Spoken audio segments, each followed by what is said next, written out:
Hello student, I am Divya Kathiria and जैसे कि हम लोग वापस आ गए हमारे चैप्टर नंबर 1 के साथ और वो है nature and significance of management. आज का जो हमारा क्वेश्चन होने वाला है वो है इम्पॉर्टेंस ऑफ मैनेजमेंट। यानी कि प्रीवियस लेक्चर में हम लोगों ने उसके डेफिनेशन और नेचर के बारे में देखा था।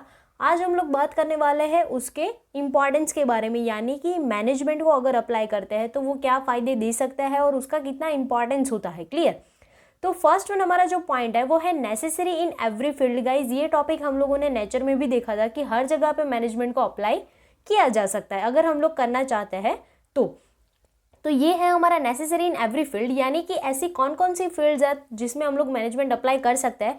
वैसे तो हम लोग उसको बिना बाइफरगेट किए हुए ऐसा बोल सकते हैं कि मैनेजमेंट को हर जगह पे अप्लाई कर सकते हैं, क्योंकि ये यूनिवर्सल प्रोसेस है। क्लियर। दुनिया में कहीं पे भी कोई भी काम के लिए कोई भी लेवल पे हम लोग कोई भी फील्ड में उसको अप्लाई कर सकते हैं। तो फर्स्ट वन हमारा इंपॉर्टेंस ये है कि नेसेसरी इन एवरी फील्ड, यानी कि हर फील्ड के लिए ये ज़्यादा इंपॉर्टेंट है। Management is a universal process, so it's required at every level and every field. यानी कि हर लेवल पे हर फील्ड पे उसको अप्लाई कर सकते हैं। कैसे? कौन कौन से फील्ड है? बिजनेस है, सोशल है, रिलीजियसली हम लोग उसको अप्लाई कर सकते हैं, डिफेंस में, पॉलिटिकल्स में, एजुकेशन में, स्पोर्ट्स में। ऐसे बहुत सारी कैटेगरीज है जहाँ पे हम लोग मैनेजमेंट को बहुत अच्छी तरीके से अगर प्रेजेंट करते हैं तो हम लोगों को बहुत ही ज़्यादा इफेक्टिव रिजल्ट मिल सकते हैं।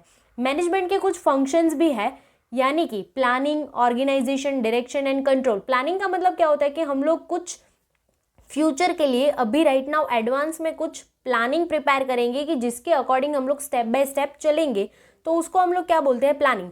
ऑर्गेनाइजेशन का मतलब होता है अथॉरिटी और रिस्पॉन्सिबिलिटी को डिस्ट्रीब्यूट करना। डायरेक्शन का मतलब होता है जहाँ पे भी प्रॉब्लम्स आती है वहाँ पे किसी को गाइड करना, गाइडेंस देना। और कंट्रोल का मतलब होता है कि हम लोगों ने जो प्लानिंग अलाउ किया था उसके अकॉर्डिंग वर्क हो रहा है कि नहीं हो रहा है। तो ऐसे सारे फंक्शन के लिए हम लोगों को मैनेजमेंट चाहिए ही होगा, क्योंकि जहाँ पे मैनेजमेंट होगा ये चारों के चारों फंक्शन वहाँ पे अवेलेबल होंगे। तो required in all this activities, यानी कि ये एक्टिविटी में भी प्लानिंग प्रिपेयर करने के लिए भी मैनेजमेंट चाहिए। यानी कि मैनेज करेंगे कि भाई किससे करवाएंगे, कब करवाएंगे, कितना फीस वो चार्ज करेंगे, कितना हम लोग अलाउ कर सकते हैं, वॉट एवर जो भी थिंग्स है, कौन से फैक्टर को हम लोग इंक्लूड करेंगे, किसको नहीं करेंगे। तो ये सारी चीज़ें यहाँ पे इंक्लूड होगी और वो किसके अंडर कंसिडर होती है? मैनेजमेंट के अंदर कंसिडर होती है। क्लियर। यानी कि फर्स्ट वन हो गया necessary in every field. Second one है ऑप्टिमाइजेशन, यानी कि optimum utilisation of resources. Guys most important things for any business और फॉर प्रॉफिट अर्निंग। यानी कि अगर आपको कभी भी प्रॉफिट करना है तो आपको आपका जो कॉस्ट है, आपका जितना कॉस्ट में गुड्स या फिर कोई प्रोडक्ट बनता है उसका कॉस्ट आप जितना भी रिड्यूस कर सकते हैं उतना डायरेक्टली इम्पैक्ट आपका कहाँ पे पड़ेगा? प्रॉफिट के ऊपर पड़ेगा। यानी कि आप जितना कॉस्ट कम करोगे आपका जो प्रॉफिट मार्जिन है प्राइस और कॉस्ट के बीच में वो कैसा हो जाएगा? इंक्रीज हो जाएगा। यानी कि आपका प्रॉफिट बहुत ज़्यादा इंक्रीज हो सकता है। कब? आप जब आपका कॉस्ट मेंटेन कर पाते हो तो। और हम लोग कॉस्ट कब मिनिमम कर पाएंगे? जब हम लोग हमारे रिसोर्सेज का मैक्सिमम यूटिलाइजेशन कर रहे हैं, यानी कि वेस्टेज जितना पॉसिबल है उतना कम करेंगे, तब हम लोग मैक्सिमम यूटिलाइजेशन कर पाएंगे। Clear. Management is about minimum input and maximum output with least cost. Management हम लोग कोई पैसे वेस्ट करने के लिए तो करते नहीं कि भाई चलो हमारे पास कुछ ज़्यादा पैसे तो हम लोग मैनेजमेंट अप्लाई कर लेते, बोल सकते हैं कि मैनेजमेंट हम लोग यूज़ कर रहे हैं। मैनेजमेंट क्यों करते हैं? क्योंकि हमें मिनिमम कुछ डालना है, मैक्सिमम लेना है। यानी कि हमारा इनपुट मिनिमम होगा, मैक्सिमम उसमें से अगर हम लोग रिजल्ट गेन कर पाते हैं तो ही हम लोग उसको सक्सेसफुल मैनेजमेंट कह पाएंगे। और वो भी हम लोगों को कैसे करना है? लीस्ट कॉस्ट, यानी कि कम से कम कॉस्ट के साथ ये करने की ट्राई करनी है। क्लियर।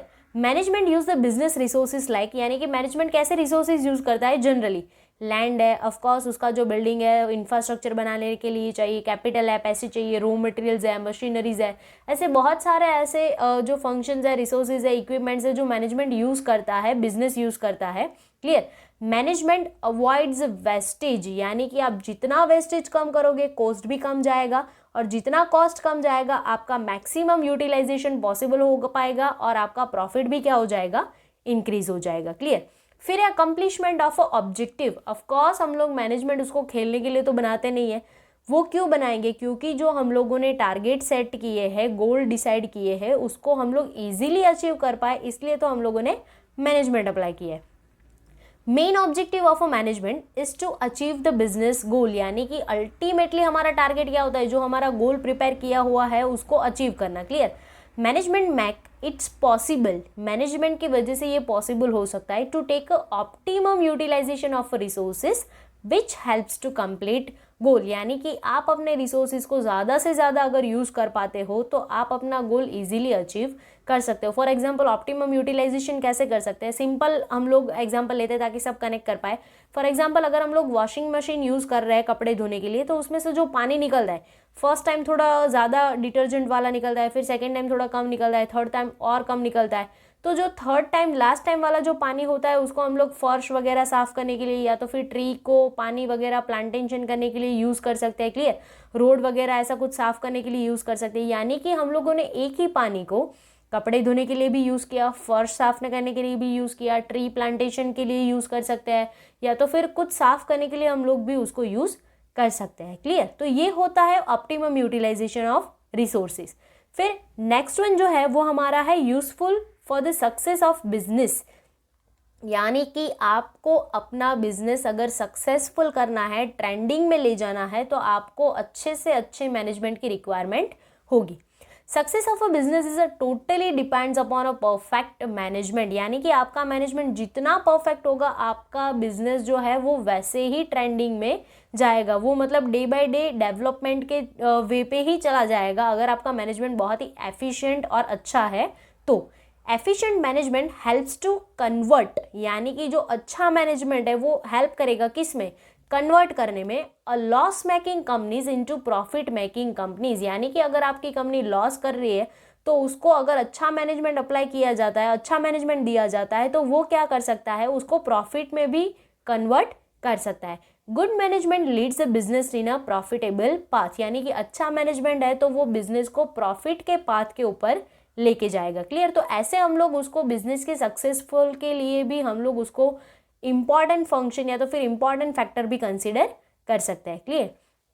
फिर नेक्स्ट वन है increase in a job opportunities, यानी कि अगर आप अच्छा मैनेजमेंट अप्लाई करते हो तो आपका बिजनेस और डे बाय डे डेवलप होता जाएगा, जितना डेवलप बिजनेस होता जाएगा उतने एम्प्लॉयज़ की रिक्वायरमेंट भी क्या होगी, ज़्यादा से ज़्यादा ही होगी, यानी कि जितने ज़्यादा एम्प्लॉयज़ आपको रिक्वायरमेंट होगी लोगों को उतनी ज़्यादा जॉब मिल पाएगी, तो ये क्या हो सकता है, जॉब अपॉर्चुनिटी भी इंक्रीज कर सकता है। क्लियर। और फिर हम लोग ऐसे भी कंसिडर कर सकते हैं कि मैनेजमेंट एज अ प्रोफेशन भी कंसिडर किया जाता है, तो वैसे भी हम लोग उसको जॉब अपॉर्चुनिटी के लिए हम लोग इंपॉर्टेंट फैक्टर कंसिडर कर सकते हैं। If the management is efficient the firm soon develop itself in the form of a company, यानी कि अगर हमारा मैनेजमेंट बहुत अच्छा है, एफिशिएंट है, तो वो क्या करेगा, हमारे जो फर्म होते हैं, छोटे छोटे फर्म्स होते हैं, उसको कंपनी में भी डेवलप कर सकता है। And if management is inefficient, यानी कि अगर हमारा मैनेजमेंट में कोई प्रॉब्लम्स है या तो फिर अच्छा नहीं है, then it's a responsible for closure of company. अगर मैनेजमेंट अगर हम लोगों ने मतलब ऐसे ही अप्लाई कर दिया है, तुक्का लगा दिया है, तो मे बी हो सकता है कि हमारी company at the end of day या तो फिर लास्ट में बंद भी करनी पड़े because of loss. Okay. If the business on a wide level then required a more employees according work, यानी कि अगर हमारा बिजनेस अच्छा मैनेजमेंट की वजह से बड़ा होता जा रहा है डे बाय डे, तो हमें ज़्यादा से ज़्यादा एम्प्लॉय की ज़रूरत पड़ेगी, और जितने ज़्यादा एम्प्लॉयज़ की रिक्वायरमेंट हमें होगी उतनी सोसाइटी में, कम्युनिटी में लोगों को जॉब मिल पाएगी। तो ऐसे हम लोग उसको जॉब अपॉर्चुनिटी के लिए भी इंपॉर्टेंट फैक्टर कंसिडर कर सकते हैं। क्लियर। फिर नेक्स्ट वन है इंक्रीज इन प्रॉफिट। सारी जो कंपनियां होती है, सारे जो बिजनेस होते हैं, वो eight the end of day काम किसके लिए करते हैं, हमारा मेन गोल ही यही होता है कि हम लोग ज़्यादा से ज़्यादा प्रॉफिट अर्न कर पाए। क्लियर। तो उसमें है if the management is a done with the maximum output and minimum input, यानी कि हमें डालना कम से कम है, लेना ज़्यादा से ज़्यादा है, then profit ratio is increase. और ये किसके थ्रू पॉसिबल हो सकता है, कॉस्ट कम करना पड़ेगा, वो किसके थ्रू होगा, रिसोर्सेज ज़्यादा से ज़्यादा यूज़ कर रहे हैं, और जिसके वजह से हमारा वेस्टेज कम होगा तो प्रॉफिट इंक्रीज होगा। Because of management optimum utilisation of resources is possible. अगर हम मैनेजमेंट यूज़ करते हैं तो ही हम लोग कोई रिसोर्सेज को ज़्यादा से ज़्यादा यूज़ कर पाएंगे। Profit is a barometer for a business unit. Guys 1 mark में ये इंपॉर्टेंट क्वेश्चन पूछा जाता है कि हमारा जो बिजनेस के लिए बैरोमीटर है वो क्या है, या तो फिर हम लोग प्रॉफिट को बिजनेस के लिए क्या कंसिडर करते हैं। क्लियर। तो वो क्या है, बैरोमीटर है। दस the efficient management increase the profit ratio, यानी कि अगर अच्छा मैनेजमेंट है तो वो हमारे बिजनेस के प्रॉफिट के रेशियो को इंक्रीज कर सकता है। क्लियर। फिर नेक्स्ट वन है सोशल बेनिफिट, यानी कि जो भी कंपनीज होती है वो ज़्यादातर सिचुएटेड कहाँ पे होती है, कम्युनिटी के साथ ही होती है, सोसाइटी के साथ ही होती है। सोसाइटी को बिजनेस की ज़रूरत होती है और बिजनेस को सोसाइटी की ज़रूरत होती है, तो दोनों अगर कंपैरेटिवली दोनों के साथ कोऑर्डिनेट करके चलेंगे तो दोनों का फ़ायदा होगा, अदरवाइज दोनों का थोड़ा बहुत नुकसान हो सकता है। Social benefit, every business unit is a part of a society and for the interest of society, यानी कि जितने भी बिजनेस है वो सोसाइटी का ही वन ऑफ द पार्ट है। क्लियर।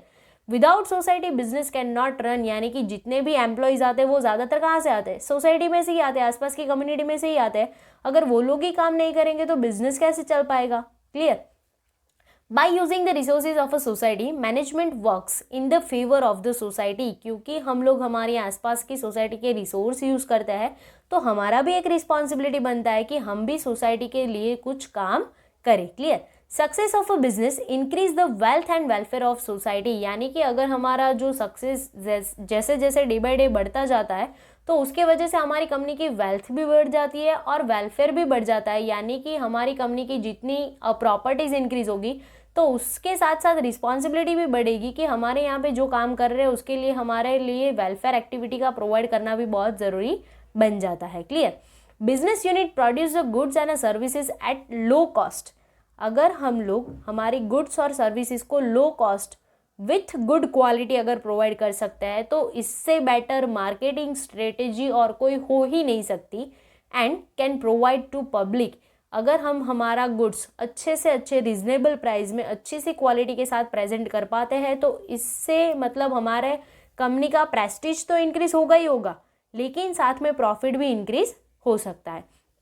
फिर नेक्स्ट वन है नेशनल मोटिव, यानी कि कोई भी कंपनी है, कोई भी जो फर्म है, बिजनेस है, कितना भी बड़ा हो जाएगा लेकिन उसका लास्ट रिस्पॉन्सिबिलिटी बनता है कि वो जहाँ पे सिचुएटेड है उस कंट्री के रिवार्ड में भी उसको थोड़ा बहुत कुछ करना पड़ेगा। Management use the resources of a Nations, यानी कि हम हमारी कंट्री के बहुत सारे रिसोर्सेज यूज करते हैं, इकोनॉमिकली भी हो सकते हैं और सोशली भी हो सकते हैं। So it's a management responsibilities that they helps in a development of nation, यानी कि एक लेवल के बाद जब हमारा कंपनी वेल सेट हो जाता है, बिजनेस अच्छा हो जाता है, तब हमारा ये रिस्पॉन्सिबिलिटी बनता है कि हम हमारे बिजनेस के थ्रू हमारी कंट्री के लिए कुछ ऐसा करें ताकि हमारी जो कंट्री है उसने जो हमें प्रोवाइड किया है उसका हम लोग उसको रिवार्ड दे सके और उसके डेवलपमेंट में अगर हम लोग कुछ भी कंट्रीब्यूट कर सकते हैं तो वो हमें कंपलसरी करना ही चाहिए। Clear guys. तो ये हो गए हमारे सारे इंपॉर्टेंस ऑफ मैनेजमेंट। एक बार रिवाइज कर लेते हैं और देख लेते हैं कि कैसे ये सारे पॉइंट्स को रिमेंबर करेंगे। तो फर्स्ट वन है नेसेसरी इन एवरी फील्ड, यानी कि हर जगह पे चाहिए मैनेजमेंट, ये तो हमें पता ही है। फिर सेकंड वन है, ये हम लोग स्टोरी ऐसा कुछ सिंक्रोनाइज करके लिंक बना रहे हैं जिसके लिए आपको ये पॉइंट्स रिमेंबर रह जाएंगे, लेकिन ऐसा सब कुछ आपको लिखना नहीं है अंदर। क्लियर। फर्स्ट वन, सब जगह पे चाहिए। अगर सारी जगह पे चाहिए तो क्यों चाहिए होता है, क्योंकि हम लोगों को ऑप्टिमम यूटिलाइजेशन ऑफ रिसोर्सेज करना है तो ही मैनेजमेंट करेंगे ना, अदरवाइज तो नॉर्मल काम तो हमें भी आता है विदाउट मैनेजमेंट। सब जगह पे चाहिए, ऑप्टिमम यूटिलाइजेशन के लिए चाहिए। ऑप्टिमम यूटिलाइजेशन कर दिया इट मीन्स हमारा ऑब्जेक्टिव सेट हो गया, क्योंकि ऑप्टिमम करेंगे तो प्रॉफिट बढ़ जाएगा और हमारा ऑब्जेक्टिव क्या होता है, प्रॉफिट का ही होता है। अगर हमारा ऑब्जेक्टिव अचीव हो गया है, अकम्प्लिश हो गया, अकम्प्लिशमेंट की जगह पे आप अचीवमेंट भी लिख सकते हो, अचीव हो गया है तो हमें क्या मिल जाएगी, सक्सेस मिल जाएगी। क्लियर। सब जगह पे चाहिए, क्यों चाहिए, ऑप्टिमम यूटिलाइजेशन करना है। ऑप्टिमम यूटिलाइजेशन क्यों कर रहे हैं, ऑब्जेक्टिव अचीव करना है। ऑब्जेक्टिव अचीव हो गया इट मीन्स हमें सक्सेस मिल गई, हमें सक्सेस मिल गए। फिर इसके रिलेटेड हमारी कुछ रिस्पॉन्सिबिलिटी होती है कि हम लोगों को जॉब दे। क्लियर। क्योंकि उसके वजह से हमें सक्सेस मिली है, तो जॉब अपॉर्चुनिटी, जितना ज़्यादा जॉब देंगे, जितने ज़्यादा एम्प्लॉयज़ हमारे यहाँ पे काम करेंगे, हमारा बिजनेस बड़ा होगा तो हमें क्या मिलेगा, हमारा प्रॉफिट भी इंक्रीज होगा। क्लियर। और प्रॉफिट इंक्रीज हो जाता है, फिर हमारा जो सोशल बेनिफिट है, यानी कि प्रॉफिट होने के वजह से हमें ऐसा लगता है हमें सोसाइटी के लिए भी थोड़ा बहुत कुछ काम करना चाहिए और हमारे नेशन के लिए भी काम करना चाहिए। क्लियर। सब जगह पे चाहिए, नेसेसरी इन एवरी फील्ड, क्यों चाहिए, मैक्सिमम यूटिलाइजेशन ऑफ रिसोर्सेज करना है, वो करेंगे तो क्या हो जाएगा, ऑब्जेक्टिव अचीव हो जाएगा। ऑब्जेक्टिव अचीव हो जाएगा तो हमें क्या मिलेगा, सक्सेस मिलेगा। अगर हमें सक्सेस मिलता है तो हम क्या करेंगे, लोगों के लिए जॉब अपॉर्चुनिटी क्रिएट करेंगे। अगर जॉब अपॉर्चुनिटी क्रिएट करते हैं तो प्रॉफिट इंक्रीज हो जाएगा, प्रॉफिट इंक्रीज हो जाता है, फिर उसके बाद हमारा कुछ सोशल रिस्पॉन्सिबिलिटी भी बनता है और नेशन के रिलेटेड भी रिस्पॉन्सिबिलिटी बनता है। Clear guys? तो ये क्वेश्चन हो गया हमारा इंपॉर्टेंस ऑफ मैनेजमेंट। आज हम लोग यहाँ पे रखते हैं, बाकी हम लोग नेक्स्ट लेक्चर में देखें। तब के लिए अगर आपने ये पूरे लेक्चर के नोट्स चाहिए होते हैं तो आपको डिस्क्रिप्शन में लिंक दिया जाएगा, वहाँ से आप उसका जो नोट्स का PDF है, हमारे OCM के सारे लेक्चर्स के नीचे नोट्स अवेलेबल होगा वो लेक्चर्स के, तो आप वहाँ से जाके आप ये लेक्चर के नोट ले सकते हो। और अगर आपके साथ ऐसे कोई स्टूडेंट है जो हमारे साथ कनेक्ट होना चाहते हैं तो उसके साथ भी शेयर करो ताकि वो भी हमारे साथ ये एडवांटेजेस ले सके। Thank you guys.